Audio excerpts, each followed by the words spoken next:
आखिर बीजेपी पसमानदा मुसलमानों की दुश्मन क्यों है? आखिर क्यों बीजेपी, अमित शाह और प्रधानमंत्री जो मुसलमानों में पसमानदा मुसलमान जो डॉक्टर, इंजीनियर, स्कूल के टीचर्स बन रहे हैं, नर्सेज बन रहे हैं, स्टेट पब्लिक सर्विस कमीशन में तेलंगाना में जा रहे हैं, उनसे इतनी नफरत क्यों है? बीजेपी इनके डेवलपमेंट के खिलाफ क्यों है? इनके एम्पावरमेंट के खिलाफ क्यों है बीजेपी? और कब तक बीजेपी नेगेटिविटी और नफरत को फैलाएगी? आप क्यों भारत के जो मुसलमानों में जो कास्ट हैं, जो जिनको संविधान के आर्टिकल 15 और 16 के तहत जिनकी सोशल एजुकेशनल बैकवर्डनेस का एक एम्पिरिकल डेटा है, कृष्णन की रिपोर्ट है, ओबीसी कमीशन रिपोर्ट है, फिर उसके बाद सुधीर कमेटी की रिपोर्ट है, फिर तेलंगाना की ओबीसी कमेटी ने उस सुधीर कमेटी रिपोर्ट को लेकर देखा और एक्सेप्ट किया कि यस, मुसलमानों के सोशल एजुकेशनल बैकवर्डनेस का एक एम्पिरिकल डेटा है। आप क्यों उसके खिलाफ हैं? क्यों आप मुसलमानों को तरक्की करना से देखना नहीं चाहते? भाई, अगर एक मुसलमान में जो बैकवर्ड क्लासेस हैं या कास्ट हैं, अगर उनके बच्चे डॉक्टर, इंजीनियर बन रहे हैं, स्टेट पब्लिक कमीशन में डीवाईएसपी पुलिस ऑफिसर बन रहे हैं, आरडीओ बन रहे हैं, तहसीलदार बन रहे हैं, टीचर बन रहे हैं, नर्सेज बन रहे हैं, कांस्टेबल में रिक्रूटमेंट हो रहा है, तो आपको इतनी तकलीफ क्यों हो रही है? आप क्यों मुसलमानों को मार्जिनलाइज करना चाहते? क्यों मुसलमानों को एलिनेट करना चाहते?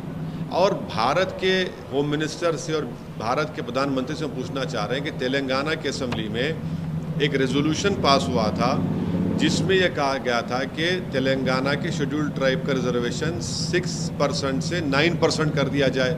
आप क्यों उस पर खामोश बैठे हैं? बताइए, करिए ना आप। और दूसरी बात, तेलंगाना की असेंबली में मुसलमानों में जो कास्ट हैं उनको 12% रिजर्वेशन का एक रेजोल्यूशन पास हुआ, एक्ट बनाया गया, उसको होम मिनिस्ट्री में है। अमित शाह क्यों जवाब नहीं दे उसका? और आपने कर्नाटका में निकाल दिया, सुप्रीम कोर्ट ने क्या कहा अभी तक वो नहीं जानती क्या बीजेपी? तो ये ऑल इन ऑल जो है बीजेपी का एक सिस्टमिक तरीक़ा है कि मुसलमानों को डेवलपमेंट से, उनके एम्पावरमेंट से रोका जाए। वो उनकी गरीब जो कास्ट है मुसलमानों में, उनके बच्चे पॉलिटिकली, सोशली, एजुकेशनली एम्पावर ना हो। इसीलिए तो बीजेपी के पास ना तो कोई मुस्लिम एमपी है, ना बीजेपी के पास ना कोई मुस्लिम मिनिस्टर है। ये उनकी खुली खुली नफरत की निशानी है। और ये पॉलिटिक्स ऑफ डिसअपियरेंस बीजेपी कर रही है मुसलमानों के लिए।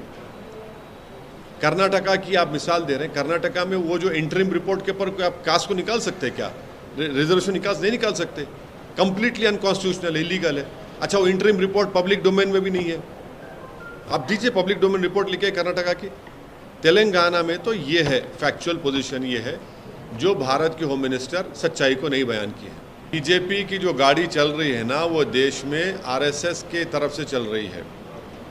बीजेपी की जो सत्ता चल रही है, जहाँ पर उनकी सत्ता है वहाँ पर एनकाउंटर के नाम पर कत्ल कर दिया जाता है।